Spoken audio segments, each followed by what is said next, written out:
নমস্কার, সবাইকে জানাই স্বাগত। শুরু করছি আজকের গল্প। আজ পড়ে শোনাব প্রতিভা বসুর লেখা গল্প যমুনাবতী।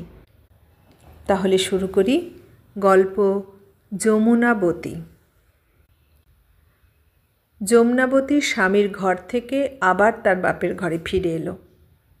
যমুনার মা মতিয়া কুয়োতলায় বসে বর্তন মাজতে মাজতে ফিরে তাকালো। মেয়েকে দেখে চোখটা কুঁচকে গেল তার। বেশি জোরে বাসন ঘষতে ঘষতে স্বগতোক্তি করল, ও তো আমি বহুত আগেই জানি। মেয়ে নতমুখে পুঁটলি নিয়ে ঘরে এলো। বাপ রামলাল পা ঝুলিয়ে খাটিয়ায় বসেছিল। স্নেহের সুরে বলল, আয়, কুছ খাবি? ভুখ লেগেছে? যমুনাবতী বলল, না। যমুনাবতীর বয়স 18-20 মতো হবে হয়তো। দেখতে মিষ্টি, শ্যামলা শ্যামলা রং, বড় বড় চোখ, ভীতু ভীতু দৃষ্টি। মতিয়া তার নিজের মা নয়, মাসি। তাকে 2 বছরে রেখে যখন তার মা চতুর্থ সন্তান হতে মারা যায়, তখন এই মাসি তার মায়ের কাছে ছিল। সেই কোলে কাঁখে নিত, জামাইবাবুকে রান্না করে দিত। বাপ মা না থাকায় মাসির আর কোথাও যাবার জায়গা ছিল না। দিদি জামাইবাবুর আশ্রয়টাকেই আঁকড়ে ছিল। ওর দেওয়া ছেঁড়া ফ্রক পরে, ছেঁড়া জাঙ্গিয়া সামলে, এক মাথা উকুন নিয়ে দিদির ছেলে মেয়ে দেখত, উঠোন ঝাড় দিত, কাঁথা কাপড় কাচত, খেতে জল দিত আর ছাগল চড়াত। দিদি মরে গেলে জামাইবাবু বলল, এবার তোকে বিহা দিব, না হলে আমার দুর্নাম হবে। সবাই বলবে আমি এখন তোর সঙ্গেই থাকি। তুই তো বেশ সিয়ানা হয়েছিস। শত্রু তোকে খুব পছন্দ করে, আমি তাকেই তোর বর ঠিক করেছি। শুনে মতিয়ার পিলে চমকে ওঠে। শত্রু গয়লা, অনেক গরু আছে তার, পয়সা কড়িও আছে, বয়সও আছে। মতির বাবার বয়সী তো হবেই, ঠাকুরদা হলেও খুব বেশি বলা যায় না। মাথার সব চুল পাকা, ভয়ানক রাগী, এক চোখ কানা। শোনা যায় তার অল্প বয়সী তৃতীয় পক্ষের স্ত্রী কানা করে দিয়েছে। ইচ্ছে করে দেয়নি। রেগে গিয়ে শত্রু যখন একদিন তাকে খুব ঠ্যাঙাচ্ছিল, সেই সময়ে বউ আর সহ্য করতে না পেরে হাতের মোটা বালা দিয়ে এমন এক গুঁতো দিয়েছে যে এক গুঁতোতেই কর্মসিদ্ধি। লেগেছে কানের রগের পাশে আর এক চোখে। চোখ ফুলে ঢোল। ভিতরে ভিতরে রক্তক্ষরণ হয়ে সেই রক্ত জমাট হয়েছিল অনেক দিন। পাতালতা দিয়ে নিজের চিকিৎসা নিজেই করেছে, আবার হাসপাতালেও গেছে মাঝে মাঝে। এই করে করে দেখা গেল চোখটাও কেমন ছোট হয়ে গেছে, দৃষ্টিশক্তিও নষ্ট। আর বউ সেই যে পালিয়েছে তো পালিয়েছে, কোথায় গেছে কে জানে। শত্রুকে মতিয়া জমের মতো ভয় করে। ছাগলগুলো একদিন চলে গিয়েছিল ওর খেতিতে, খুব করে ভুট্টা গাছ চিবিয়ে এসেছে। ভাগ্যিস শত্রু বাড়ি ছিল না, কিন্তু শুনেই বাড়ি বয়ে এসে যা রেড়ে করে গেছে, বাপরে বাপ। ছাগল অবশ্য মতির অসাবধানেই ওর খেতে ঢুকে পড়েছিল। অপমানিত হয়ে জামাইবাবু একটা থাপ্পড় মেরেছিল বটে, দিদি কিছু বলেনি, একটু কেবল ধমকেছিল। দিদি ছিল খুব ভালো। ছোট বোনকে খেতে দিচ্ছে বলে একটুও কাঠ দিত না, একটুও বকতো না, কথা শোনাতো না। ভারী কাজগুলো নিজে করত, তাকে দিত হালকা কাজ।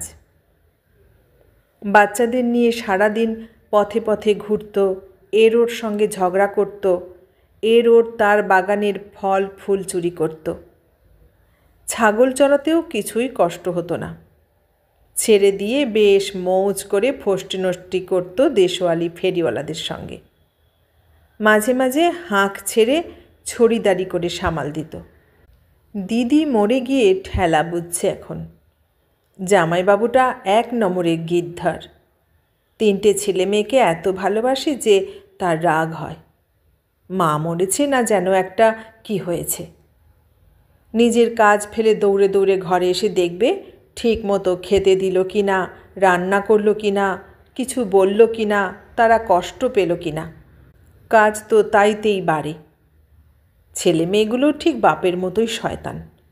কেবল নাকে কাঁদবে আর বলবে, মাসি খেতে দে, খেতে দে। কেন? মাসি কি তোদের কেনা গোলাম যে খেতে দেবে? খেতে দেবার ঝামেলা বুঝি কম? রুটি পাকাতে হয় না, ভেন্ডি ভাজতে হয় না, আবার খাওয়া হলে বাসন মাজতে হয় না। ওদিকে খাবার জল তোলো রে, ঘর ঝাঁট দাও রে, ভেজা বিছানায় রোদ লাগাও রে। কেবল কি 2 বছরের বাচ্চাটাই ভেজায়? 4 বছরের বাচ্চাটা ভেজায় না? 7 বছরের ঝগড়ুটাও কি কম বদমাস? যা ছাড়বে না এক একদিন, একেবারে বন্যা। দিদি কি করে এত সব সহ্য করত? কেন মেরে হাড় গুঁড়ো করে দিত না? মতির শরীর রি রি করে। এখন দিদি নেই, মনের সুখে পিটোতে পারত। উপায় নেই, বাপ তো কতবার আসবে খোঁজ নিতে। যাই হোক, তবু তো দিনগুলো ভালোই চলছিল। অন্যের দারোয়ানি করে আর কত আসবে? 2 বার কি 3 বার, তার বেশি নয়। মোটামুটি সে স্বাধীনই ছিল জামাইবাবুর ঘরে। হঠাৎ শত্রুর সঙ্গে বিয়ে দেবার কথা উঠতে সে সর্বনাশ বলে মাথায় হাত দিল। হায় হায়, এখন আমি কী করি বলে মরা কান্না জুড়ে দিল গলা ছেড়ে। রামলাল বলল, কেন রে, কাঁদিস কেন? কি হলো তোর? মতি ওই বয়সেই যথেষ্ট ধরিবাজ। মাথা ঝাঁকড়ে বলল, তোমাকে ছেড়ে আমি কোথাও যাব না। রামলাল হাসল। ফোকলা মুখটা বেশ খুশি দেখালো। পিঠে হাত রেখে বলল, আমাকে ছেড়ে যাবি না তো স্বামীর ঘর কি করে করবি পাগলি? মতিয়া বলল, আমি তো স্বামীর ঘরেই আছি। কি বললি? রামলাল অবাক। মতিয়া বলল, হুঁ তো, এই ছাওয়াল পানগুলো বাঁচবে আমাকে ছাড়া? দিদি নেই তো আমি আছি। রামলাল বলল, তুই স্বামীর ঘরে আছি বললি কেন? কেন বললাম তুমিই বুঝে লাও। রামলাল বুঝে লিয়ে শেষে বলল, তাহলে তুই আমার বউ হবি? মতি পছন্দের জামাইবাবুর দিকে কটাক্ষ হেনে বলল, জানি না, যাও। ব্যাস, আর কথা কি? শালিকে বিয়ে করে আবার ঘর পাতল রামলাল। ছেলে মেয়ের দিকে তার ভারী টান। ভাবল, এর চেয়ে ভালো আর কিছু হতে পারে না। বস্তুত তাদের কথা ভেবেই বিয়েটা তাড়াতাড়ি করে ফেলেছিল। কিন্তু বিয়ের পর উদ্ভিন্ন যৌবনা স্ত্রীকে পেয়ে একেবারে সব ভুলে গেল। স্ত্রী ছিল তার অভ্যাস, একটা পুরনো কাপড়ের মতো। কোন জন্মে 10 বছর বয়সে 6 বছরের মেয়েকে বিয়ে করেছিল। 6 বছরের মেয়ে 12 বছরের হয়ে ঘর বসত করতে এসেছিল মনেই পড়ে না। কতদিন যে সে ঘরে রইল, কত বছর বয়সে মারা গেল, সেসবেরও কোনো ধারণা নেই। তাই নিজেরও যে কত বয়স, তাই কি সে জানে? মতি একেবারে তার দিদির মতো শান্তভদ্র নয়। পাড়ায় ঝগড়ার জন্য তখনই তার নাম ছিল কটকটিয়া। বিয়ে হয়ে কর্ত্রী হয়ে আরও মারাত্মক হলো। এখন আর ছেঁড়া ফ্রকে যৌবন ঢাকতে হয় না। জামাইবাবুর ঘরে আশ্রিত বলে ভাবতে হয় না। দিদির 4টে শাড়ি তারই হয়ে গেছে। দেহাতি ব্লাউজও পেয়েছে 2টো, এমনি ব্লাউজও আছে 3টে। সেই শাড়ি পরে ব্লাউজ গায়ে দিয়ে ফ্যাঁড়া চুলে তেল চুকচুকিয়ে এক কপাল মেটে সিঁদুর লেপে পেখম মেলা ময়ূরের মতো গর্বিত ভঙ্গিতে পাড়া বেড়ায়। রামলাল সেই মতিকে এই মতিতে পরিবর্তিত দেখে সোহাগে মূর্ছা যায়, আর মতি তাকে সর্বাংশে নিজের কক্ষিগত করে ভেড়া বানায়। রামলাল টেরই পায় না কখন তার পূর্বের সংসার শূন্য হয়ে গিয়ে এই সংসারই সর্বেসর্বা হয়ে উঠেছে। এই সংসারে তার 4টে ছেলে মেয়ে, এখন তারাই সব।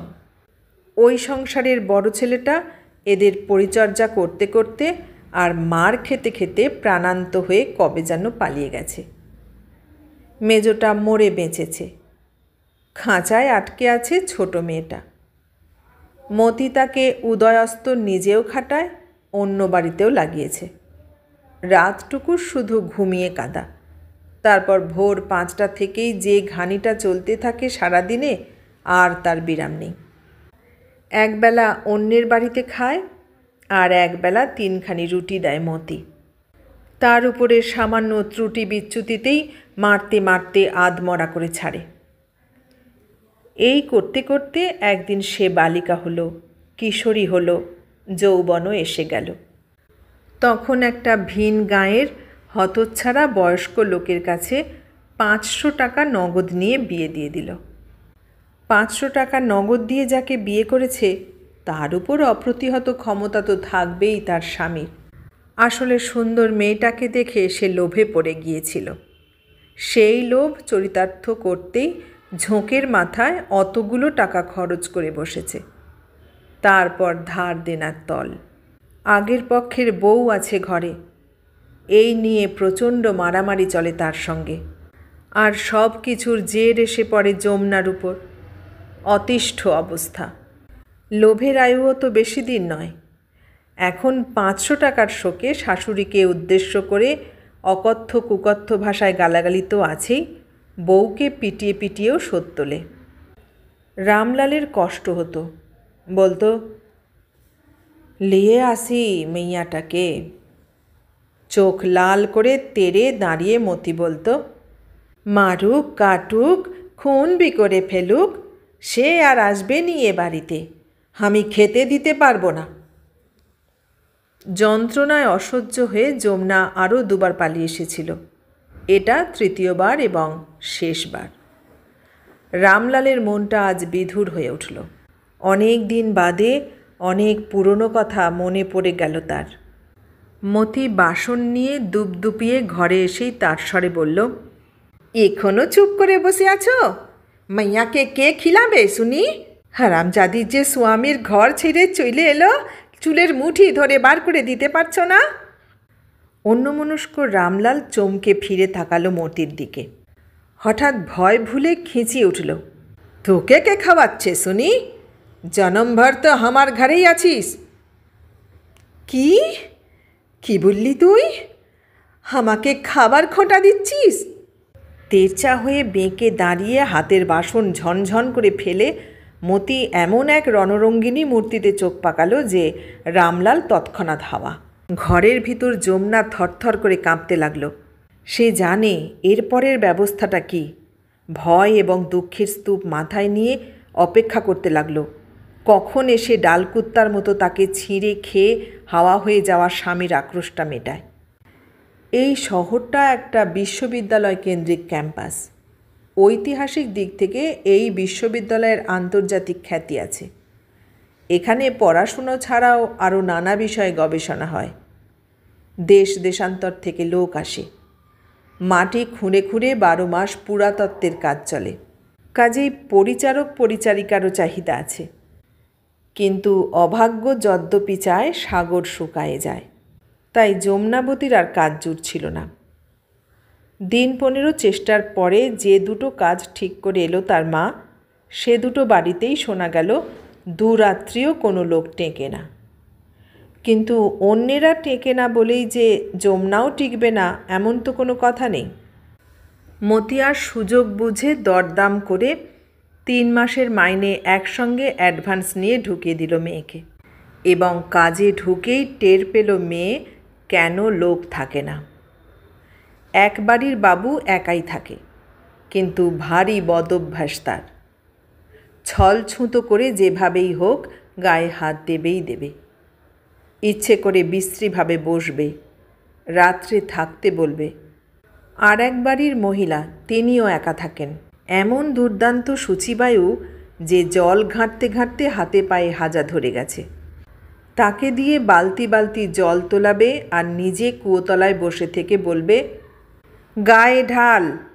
যতই ঢালে কিছুতেই আর তার গাত্র মার্জনা হয় না। এক ঘর ৮০ বার ঝাঁট দেওয়াবে, ৮০ বার মোছাবে, তবু বলবে হয়নি, ওই দেখ ওইখানটায় ময়লা রইল। বাসনগুলো যে কতবার মাজাবে, কতবার ধোয়াবে, তবু এখানে পরিশ্রম আর ওখানে অসম্মান। ওরকম লোকের কাছে কাজ করা সত্যিই কঠিন। কিছু বলাও যায় না, সওয়াও যায় না। অসহ্য হয়ে মতিকে বলেছিল সে কথা। দেখা গেল বাবুটির এই স্বভাবের বিষয়ে মতি অনবহিত নয়। সে জানে বলেই দ্বিগুণ মাইনেতে ঢুকিয়েছে তাকে। শুনে বলল, ওসব বাজে কথা। তুমি সাবধান থাকলে কারো বা সাধ্য নেই কুচু করে। আর শরীর কি তোর সোনা বাঁধানো যে একটু ছুঁলেই ফোসকা পড়বে? এরই মধ্যে কোথা থেকে ভদ্রমহিলার এক নাতনি এসে হাজির। শোনা গেল মেয়ের ঘরের নাতনি। মেয়েই ছিল মহিলার একমাত্র সন্তান, সে বেঁচে নেই। তারপর থেকেই এই সূচিবায়ু রোগে ধরেছে। নাতনি তার কাছেই মানুষ ছোটবেলা থেকে। কোথায় কোন বহুদূরের দেশে পড়তে গিয়েছিল, এই ফিরল। কিছুদিন থাকবে, তারপর চলে যাবে দিদিমাকে নিয়ে। সুন্দর ছিপছিপে চেহারা, ফর্সা রং, অনেক উঁচুতে চুল তুলে গোড়ায় একটা ক্লিপ এঁটে যখন ঘুরে বেড়ায় দারুণ দেখায়। যমুনা একেবারে মুগ্ধ। এখনও বিয়ে হয়নি দিদিমণির, হবেই শিগগির। বড় নাকি সেই অনেক দূরের দেশেই আছে, এলেই বিয়ে হবে। সেই দিদিমণি এক সকালে হঠাৎ দিদিমার স্নান দেখে চেঁচিয়ে উঠল, ও কি, মেয়েটাকে দিয়ে তুমি কত জল তোলাচ্ছ? মেরে ফেলবে নাকি? আর তুমিও তো মরবে অত জলে স্নান করলে। দিদিমা গা ঘষতে ঘষতে বললেন, তুই থাম। থামবো মানে? এই যমুনা, ছেড়ে দাও বালতি, আর জল তুলতে হবে না। আমি গুনে দেখেছি তুমি এর মধ্যেই 16 বালতি জল তুলেছ। ইস! যমুনা থমকালো, বড় বড় কালো চোখে তাকালো। দিদিমা হুমকি দিলেন, থামলি যে? যমুনা তাড়াতাড়ি আবার বালতি ফেলতে গিয়েছিল কুয়োতে। দিদিমণি বারান্দা থেকে নেমে এলো। না, আর ওকে ওভাবে তুমি জল তোলাবে না। ও কি যন্ত্র নাকি? এসো তো এদিকে। হাত ধরল। দিদিমা চেঁচালেন, সর সর সর, আমাকে ছুঁয়ে দিবি। এখানে কেন ঝামেলা পাকাচ্ছিস এসে? জল ঢাল যমুনা। না, কক্ষনো না। যমুনা কি যে করবে ভেবে পাচ্ছিল না।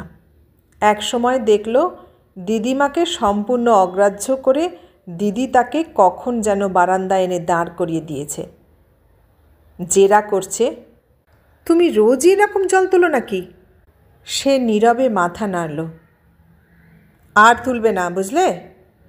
ভয়ে ভয়ে যমুনা বলল, মাইজি রাগ করবে। কেন রাগ করবে? করলেই বা তুমি শুনবে কেন? দিদিমার তো ওটা একটা অসুখ। কিন্তু? কোনো কিন্তু নেই। আমি তো এসে থেকেই দেখছি উনি তোমাকে পাগলের মতো খাটান। আমার রোজ চোখ টাটায়। লেখাপড়া জানো? না। কিচ্ছু না? ক খ গ ঘ ঙ না? না। ও মা, স্কুলে পড়নি ছোটোবেলায়? না। কি কাণ্ড! ঠিক আছে, আমি তোমাকে পড়াবো রোজ, বুঝেছ? কিন্তু মাইজির কথা তোমাকে ভাবতে হবে না, সে আমি দেখব। আর কোথাও কাজ করো না তো? আবার সে মাথা নাড়ল। আরও করো? হ্যাঁ। এখানে এত কাজ করে আরও কাজ? কি কাজ? এক বাবুর খানা পাকাই, বর্তন মাজি, জল তুলি। আবার জল তোলা? বেঁচে আছো কেমন করে? সেই বাবু ওরকম খাটায় নাকি? এই সহানুভূতির সুরে যমুনাবতীর চোখে করুণাও ঘনালো।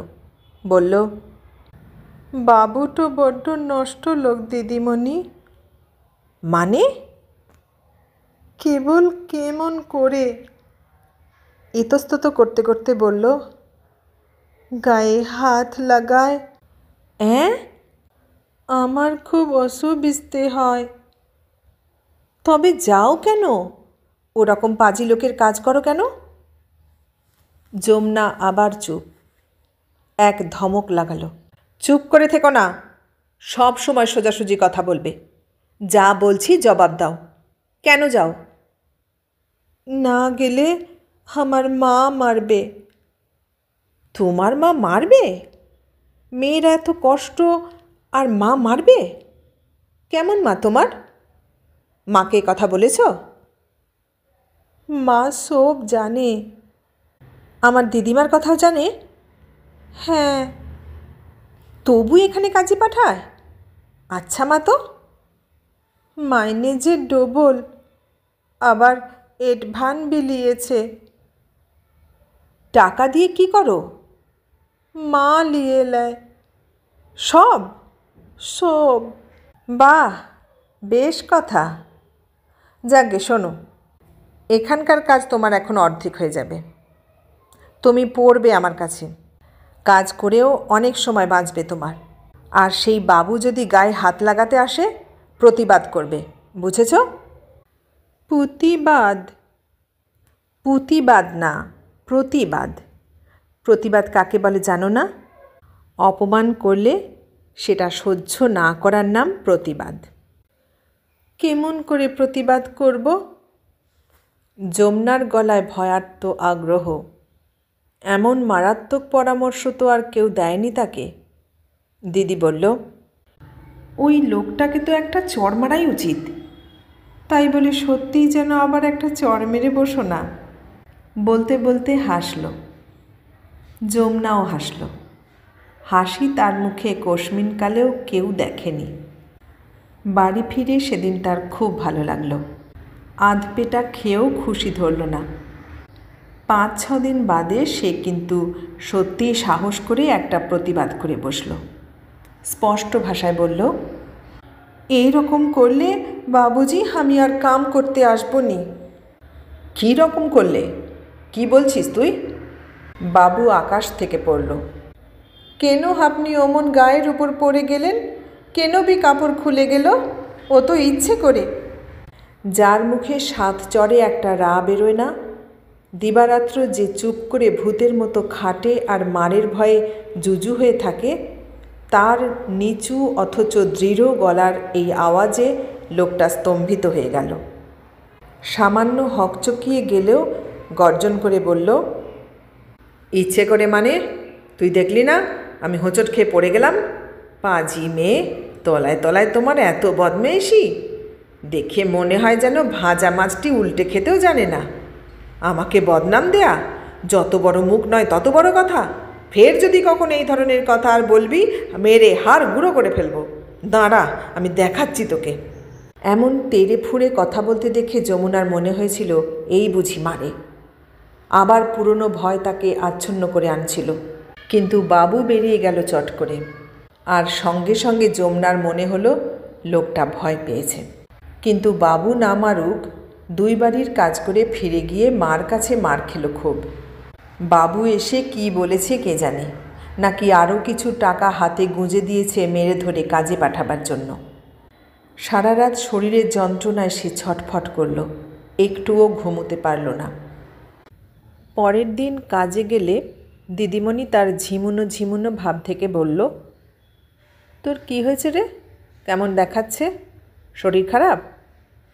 যমুনা বলল, হ্যাঁ, গায়ে খুব ব্যথা। আমি ওষুধ দিচ্ছি। সর্দি হয়েছে? না। জ্বর হয়নি তো? কপালে ঠান্ডা হাত রাখল, তারপরেই বলল, জ্বরই তো হয়েছে, গা যে বেশ গরম। তখন কেঁদে ফেলল যমুনা, ফুঁপিয়ে ফুঁপিয়ে সব দুঃখ উজাড় করে দিল। শুনে দিদিমণি চুপ করে রইল অনেকক্ষণ। গম্ভীর হয়ে বলল, তোর বয়স কত? সবাই বলে 18-20। তবে তো তুই সাবালিকা। তোকে 2টো কাজ করতে হবে।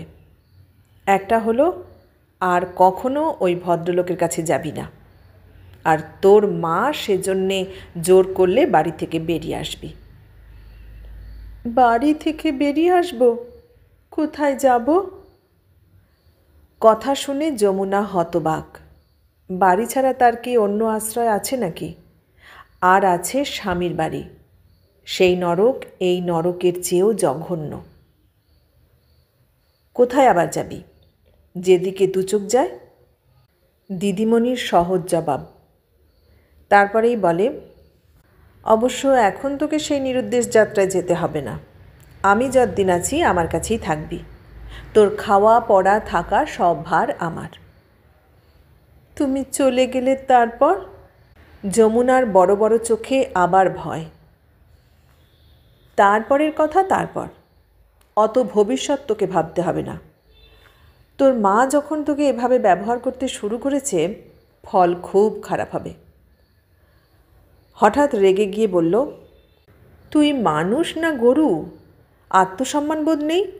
ওই জন্যেই তো সকলে লেখাপড়া শেখা উচিত। বস, পড়তে বস। এখন তো তোর অনেক সময় হাতে থাকবে।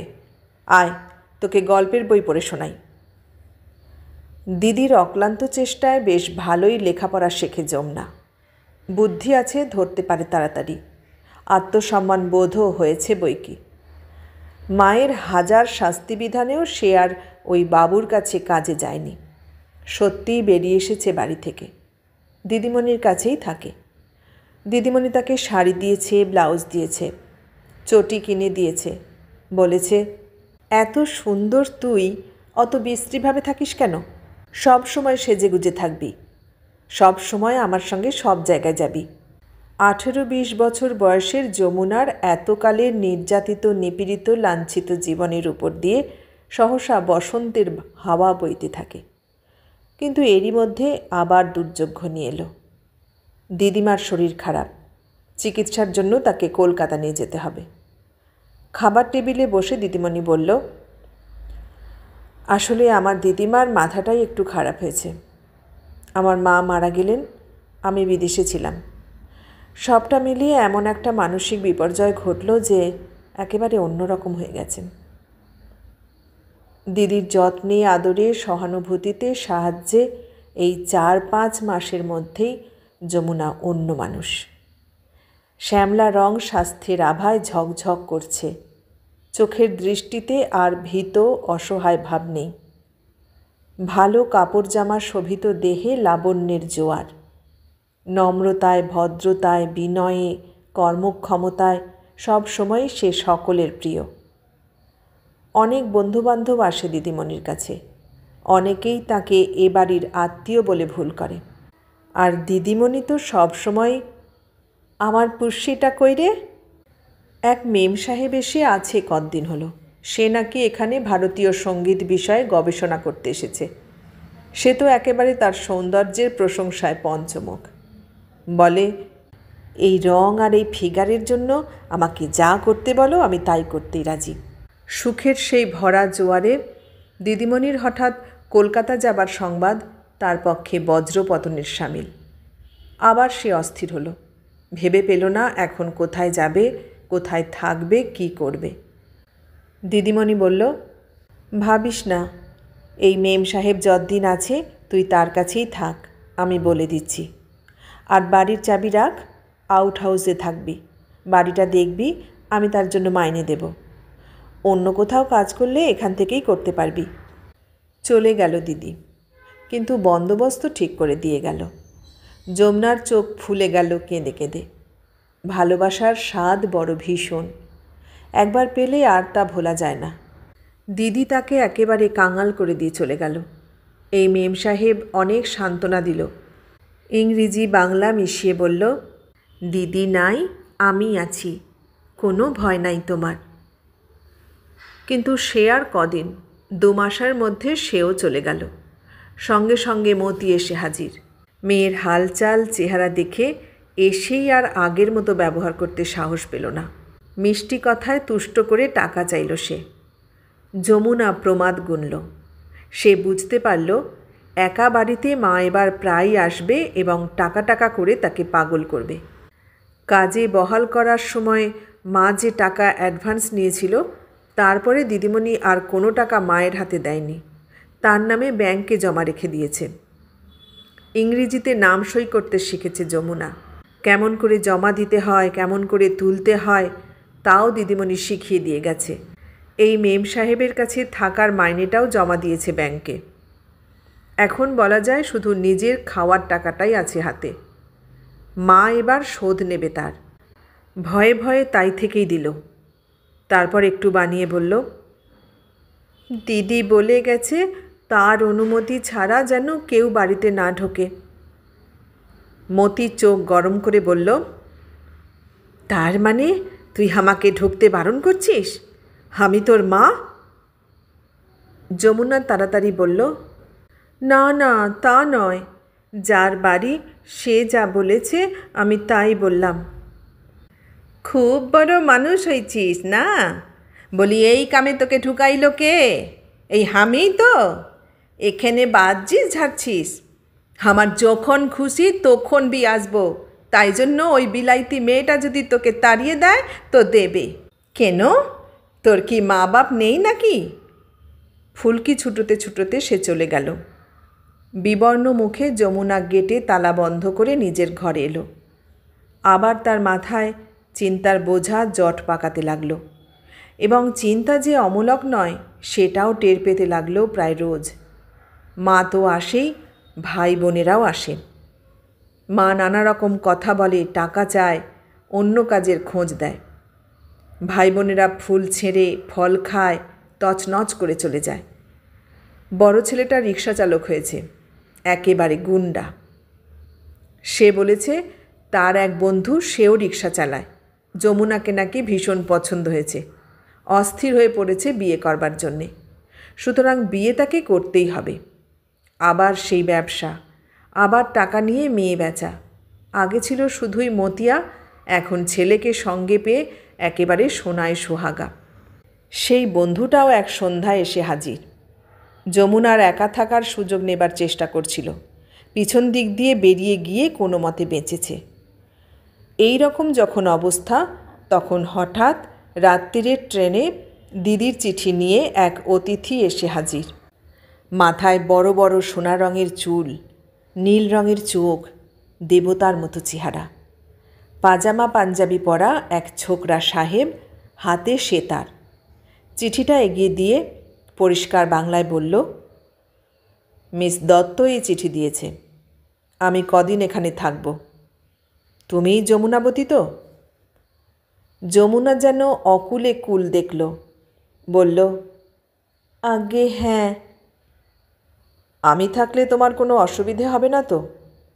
না না, অসুবিধে কেন হবে? গালে টোল ফেলে সলজ্জ ভঙ্গিতে সে মিষ্টি করে হাসল, বলল, আমার বরং খুব ভালো হলো। যে ভালো হলো তার কি করে বোঝাবে সাহেবকে? Thank you. আমি কোন ঘরে থাকবো বলে দাও।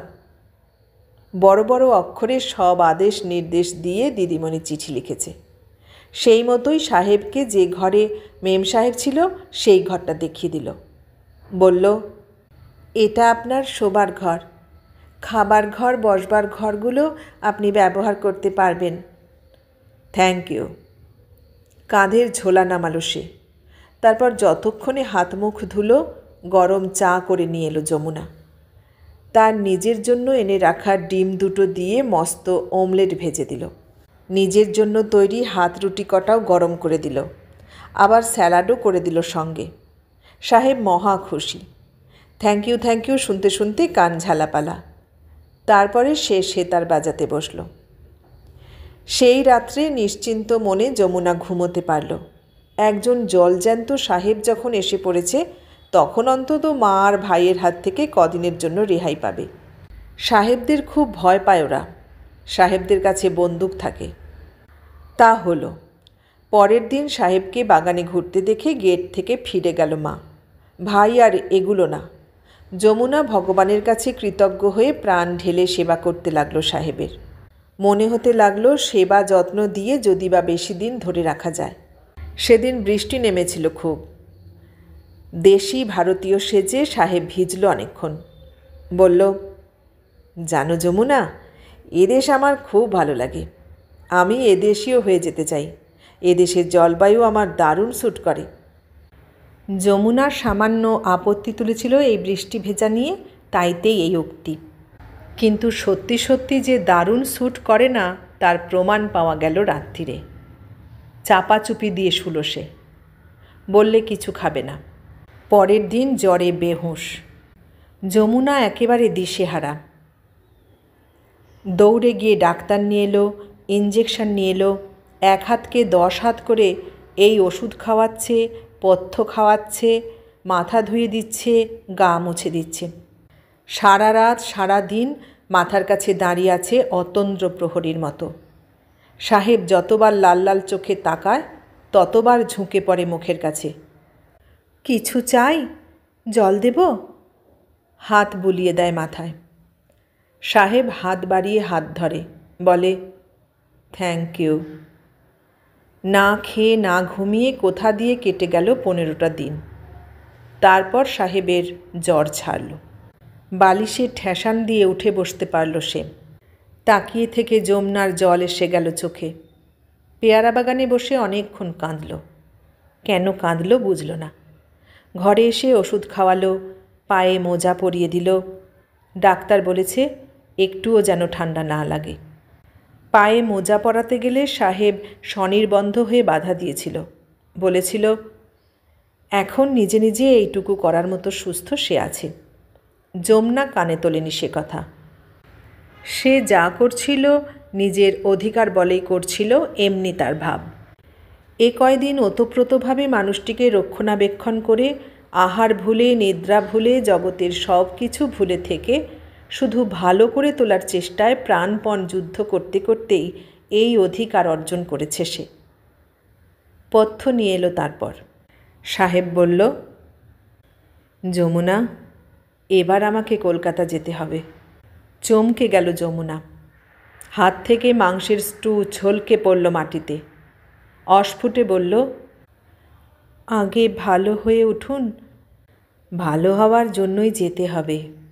আমার বুকে ঠান্ডা বসেছে।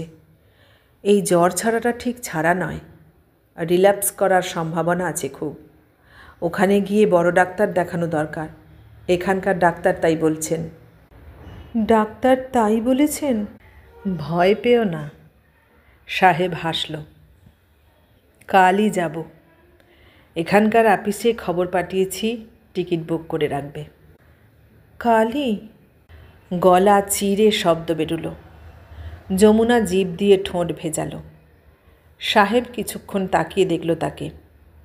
অসুস্থ অবস্থার মতো হাত বাড়িয়ে আবার হাত ধরল। তুমি আমাকে যা করেছ সেই ঋণ আমি শোধ করতে পারবো না। তোমার জন্যই আমি বেঁচে গেলাম। সাহেবের হাতের মুঠোয় যমুনার হাত থরথর করে কাঁপল। দুঃখ কাকে বলে, কষ্ট কাকে বলে, সেসব যমুনার নখদর্পণে। সে আর দুঃখ, দুঃখ আর সে দুটো বস্তু, আলাদা কিছু নয়। কিন্তু সাহেব চলে যাবে এই সংবাদ তার হৃদয়কে যেভাবে মথিত করল, সেই তীব্র বেদনার সঙ্গে সে সারা জীবনের সব দুঃখ একত্র করেও কোনো মিল পেল না। গাঢ় গলায় সাহেব বলল, তুমি দেখতে যত সুন্দর, তোমার মন তত সুন্দর। ভারতবর্ষের মেয়ে ছাড়া আর কে এমন করে তার অতিথিকে প্রাণ দিয়ে সেবা করতে পারে? চোখ বুজল। বোধহয় ক্লান্ত হয়ে এসেছে। ঢোক গিলে যমুনা বলল, আপনি খেয়ে নিন। কোলের উপর ন্যাপকিন পেতে দিল। খাবার এগিয়ে দিল সামনে। খাবার মুখে তুলতে তুলতে সাহেব আবার প্রার্থনার ভঙ্গিতে বলল, তুমি আমার সঙ্গে যাবে তো? আমি? আপনার সঙ্গে? যমুনা হতবাক। বলো, কী চাও তুমি আমার কাছে? তুমি যা বলবে আমি তাই করব। সাহেব বিনিময়ে তাকে পয়সার লোভ দেখাচ্ছে। বুক ভেঙে গেল। স্থির হয়ে থেকে বলল, আমি টাকার লোভে কিছু করিনি। সাহেব পায়ের তলার জানালা দিয়ে বাইরে তাকিয়ে আছে। তার কথা কানে গেল কিনা বোঝা গেল না। নিজের কথা যে টেনে আবার বলল, সুস্থ হয়ে আমি প্রথমে দিল্লি যাব। সেখানেই আমি কাজ করি। যদি তুমি দেশ ছাড়তে না চাও, সেখানকার কাজেই স্থায়ী হবার চেষ্টা করব। যদি... যমুনা বলল, এইসব কি বলছেন? খেয়ে নিন। সাহেব চোখ ফেরালো। তোমার অমত নেই তো? এবার দৃঢ় হয়ে যমুনা বলল, অনর্থক ভাবছেন। কলকাতা গেলে অনেক শিক্ষিত নার্স পাবেন, তারা আপনাকে আমার চেয়ে অনেক বেশি। নার্স দিয়ে আমার কি হবে? সাহেব অসহিষ্ণু ভঙ্গিতে মাথা নেড়ে বাধা দিল।